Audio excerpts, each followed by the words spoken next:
क्या कादम्बरी अपने ही प्लेन में फंसने वाली है? कादम्बरी जिसने रेखा के साथ मिलकर यह प्लेन तो बना लिया है कि वह की डिलीवरी वाले दिन किसी तरह हॉस्पिटल में से दीप्ति के बच्चे को चोरी कर लेंगे। दूसरी तरफ हम देखते हैं कि दीप्ति जिसे अपनी डिलीवरी डेट के पहले ही दर्द होने लगता है और अश्विन और पुष्पा दीप्ति को हॉस्पिटल ले जाते हैं। लेकिन ये सारी चीजें देखकर कादम्बरी डर जाती है, क्योंकि अगर दीप्ति की डिलीवरी पहले ही हो जाती है तो कादम्बरी का पूरा प्लान फ्लॉप हो जाएगा। कादम्बरी दीप्ति के बच्चे को चोरी कर ही नहीं पाएगी। अगर ऐसा होता है कादम्बरी बच्चे का जुगाड़ नहीं कर पाती है तो कादम्बरी का सच सबके सामने आ जाएगा। क्या कादम्बरी अपने ही प्लेन में फंसने वाली है या फिर कहानी कुछ और ही होगी? इन सारी बातों को हम आज की इस वीडियो में जानेंगे। कहानी की शुरुआत में हम रेखा और कादम्बरी को देखते हैं। रेखा जो कि कादम्बरी से पूछ रही होती है, कादम्बरी जी आपको तो लड़की ही चाहिए ना? कादम्बरी को लड़की इसलिए चाहिए क्योंकि यह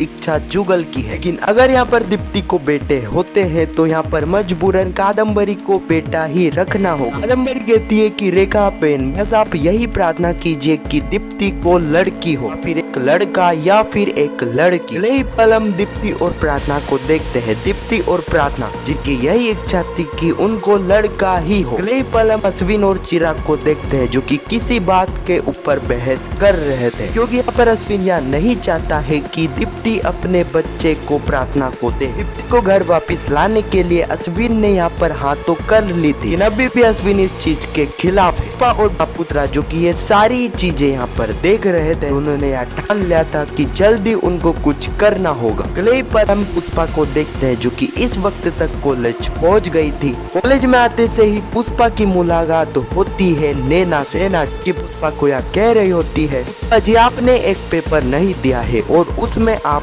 फेल हो चुकी हो, इसका मतलब यही है कि आप इसी इंटर्नशिप को हार जाओगी। पुष्पा कहती है कि नैना पेपर से कुछ नहीं होता है और यह इंटर्नशिप तो मैं ही जीतूंगी, मैं हार के भी जीत जाऊंगी। अब यहाँ पर नैना को पुष्पा की बातें समझ नहीं आती, इसलिए वह वहाँ से उठकर चली जाती है। अगले पल हम बापुत्रा को देखते हैं जो कि चिराग को बुलाता है और उसे कहता है, चिराग तुम दीप्ति का बच्चा लेने के लिए तैयार तो हो चुके हो, लेकिन ये जो कुछ भी तुम्हारे और अश्विन के बीच में चल रहा है वह तुम्हें रोकना होगा। चिराग कहता है कि पापा आप क्या यह चाहते हो कि हम दीप्ति भाभी के बच्चे को नहीं ले? बापुत्रा कहता है कि चिराग मेरा यह मतलब नहीं था, मैं तो बस इतना कहना चाहता हूँ तुम्हें आगे की तैयारी भी अभी से करनी होगी। अब यहाँ पर चिराग को बापुत्रा की बातें समझ नहीं आती। बापुत्रा यहाँ पर चिराग को समझाता है कि उसे बच्चे के कागज पूरी तरह से लीगल करवा लेना चाहिए, इसके चलते तुम्हें आगे कोई भी दिक्कत नहीं आएगी। अगले ही पल हम चिराग को देखते हैं जो कि प्रार्थना के पास जाता है और प्रार्थना को ये सारी चीजें बताता है जो चीजें उसे बापुत्रा ने कही थी। लेकिन यहाँ पर दिक्कत तब आ जाती है जब चिराग और प्रार्थना की सारी बातें अश्विन सुन लेता है और इस सीन के साथ यह एपिसोड यहाँ पर खत्म हो जाता है। आने वाले एपिसोड में हम देखेंगे कि कादम्बरी जो कि रेखा के साथ मिलकर दीप्ति के बच्चे को चुराने की पूरी प्लानिंग कर लेगी, यहाँ तक कि दीप्ति की डिलीवरी जिस हॉस्पिटल में होने वाली है उस हॉस्पिटल में रेखा ने पहले ही अपनी सेटिंग बिठा दी है। उसके थोड़ी देर बाद हम देखेंगे कि दीप्ति जिससे पहले ही पेट में दर्द